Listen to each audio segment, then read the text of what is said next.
तो देखो लखनऊ का एक और मुकाबला और एक और मुकाबले में बुरी तरह से उनकी हार। उनके जो देखो अभी तक जितना भी वो मुकाबला जीती उसमें उनके 3 खिलाड़ी थे जो शानदार प्रदर्शन कर रहे थे। उसमें आप मिचेल मार्श, एडम मार्करम और निकोलस पूरन, ये 3 ऐसे खिलाड़ी थे जो लगातार अच्छा प्रदर्शन कर रहे थे शुरुआत के कई सारे मुकाबले में। उसमें लखनऊ सुपर जॉयंट्स मुकाबला जीत रही थी और न सिर्फ जीत रही थी बल्कि जो सामने वाली टीम थी उसको बुरी तरह से ध्वस्त भी कर रही थी।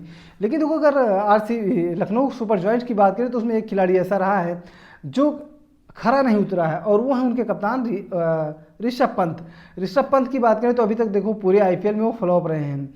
चाहे आप पहले मुकाबले से लेकर के अभी तक के मुकाबले की बात कर लें, उन्होंने अभी तक 10 पारी में बैटिंग की है, एक पारी में उनकी बैटिंग नहीं आई थी तो उसका तो नहीं जोड़ा जाएगा। लेकिन जितनी पारी में उनकी बैटिंग आई है सिवाय चेन्नई सुपर किंग्स के खिलाफ की बैटिंग छोड़ दें तो उनकी अभी तक कोई खास पारी नहीं आई है। यहाँ तक कि देखो उनके सिंगल डिजिट में भी कई स्कोर हैं। वहाँ चेन्नई सुपर किंग्स का इस साल कुछ ऐसा रहा है कि जिसका भी कमबैक ना हो रहा हो, जो भी खिलाड़ी फॉर्म में ना हो वो सीएसके के सामने जाओ और अपना कमबैक कराओ, यानी कि वो फॉर्म में वापस आ जाते थे। लेकिन इनका जो फॉर्म था वापस आया तो था लेकिन सिर्फ उसी मैच के लिए, उसके बाद फिर से ये उसी राह पे चल दिए हैं जिस राह पर वो चल रहे थे लगातार। देखो अब अगर हम इनके सभी मुकाबले की बात करें तो इनका जो स्कोर है 10 मुकाबले का, पहले मुकाबले में 0, फिर 15, फिर 2, फिर 2, फिर 21, 83, 3, 0, 4 और आज जाके 18। दिल्ली के खिलाफ ये जो 2 मुकाबले खेले उन दोनों मुकाबले में इनके खाते में 0 रन है। एक बारी 2 बॉल खेलकर बिना खाता खोले आउट हो जाते हैं। वहीं जब पहली बार दिल्ली का सामना हुआ था एलएसजी के साथ तब ये 6 बॉल पर खाता भी नहीं खोल पाए थे।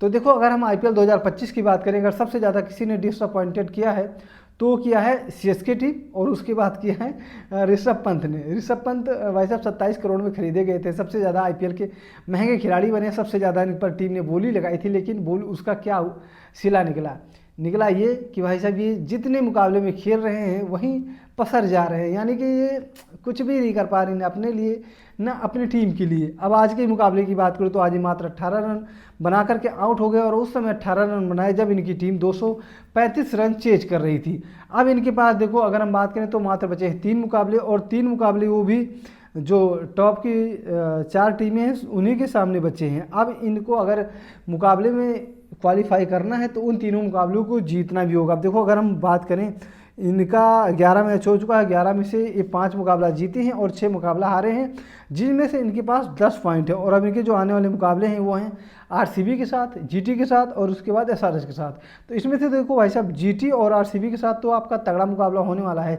उसके बाद एसआरएच को भी आप हल्के में नहीं ले सकते क्योंकि एसआरएच वो टीम है जो कभी भी आपको लथेड़ सकती है। 200 रन वो 10 ओवर में मार सकते हैं और 150 रन के अंदर ऑल आउट भी हो सकते हैं। तो ऐसे में अब इनका जो तीनों मुकाबला है वो काफ़ी ज़्यादा टफ होने वाला है और इनको टीम के तीनों मुकाबले जीतने भी हैं। अब आप सभी को क्या लगता है कि क्या एलएसजी इस बार क्वालिफाई करेगी या नहीं करेगी? आप लोग अपनी राय कमेंट में ज़रूर दे सकते हैं।